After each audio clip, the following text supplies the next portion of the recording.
Hi guys, আজ Poco বেবির জন্য বিরিয়ানি আর চিকেন লেগ পিস বানানো হবে, চিকেন চাপ আসলে। আর এই যে চিকেনটা ম্যারিনেট করে রাখা ছিল, এবারে এটা ফ্রাই হবে। আর পোকো কিন্তু জানে না, ও স্কুলে গেছে, এটা ওর জন্য সারপ্রাইজ। এ দেখো চিকেনগুলো ভাজা হচ্ছে, এটার চিকেন চাপ বানানো হবে।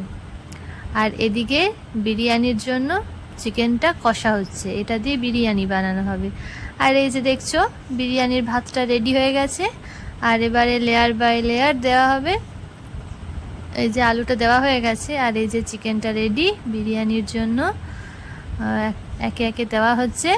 ও কিন্তু খুব ভালোবাসে বিরিয়ানি খেতে, স্পেশালি কাকায়ের হাতে। আর এই যে বিরিয়ানির দম দেওয়ার জন্য আটা মাখা হয়েছে। এই যে চিকেন চাপটাও রেডি হয়ে গেছে। আর পোকো আসার সময়ও হয়ে গেছে, এবারও আসবে। বলো বলো দিদি ভাইকে আনতে যাচ্ছি। এবার দিদি ভাই আমাদের আসছে গাড়িতে করে। আজ যে বিরিয়ানি হয়েছে পোকো বেবি জানে না, তো বিরিয়ানি ওর এক্সপ্রেশন এবার দেখতে চাই যে ও কীরকম করে। ও এবার আসবে গাড়ি থেকে নাম। আজ বাড়িতে বিরিয়ানি হচ্ছে। Hi guys, welcome back to my channel. আমার বিরিয়ানি রেডি হয়ে গেছে, আমি আমার দিদির সাথে খেয়ে নিচ্ছি। আমি একটু করে খাবো।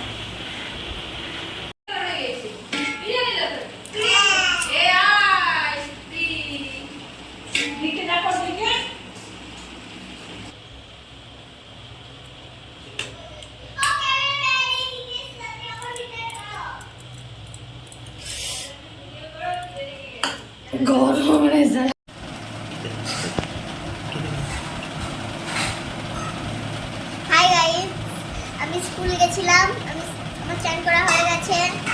আমি এবার আমার রেডি হয়ে গেছে খাবার, আর আমি খেতে বসবো।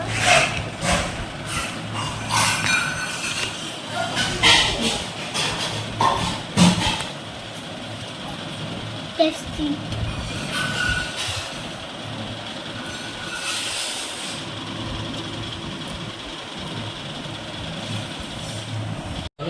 দারুণ হয়েছে। না ও বল বলছে ঠিক আছে, ঝোলটা ওখানে ওখানে নিয়ে নাও, থালাতে নিয়ে নাও। ওর পড়বেই তো, থালাতেই নিয়ে নাও, ওটা সাইডে রেখে দাও। ব্যাস যাই বলছে। ব্যাস ওখানে রাখো। এত ফেলে রাখার কি আছে এখানে?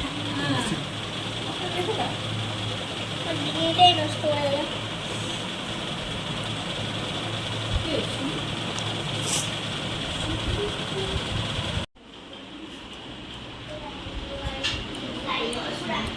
ছোট গ্লাসটাতে একটু জল দিয়ে দেবেন।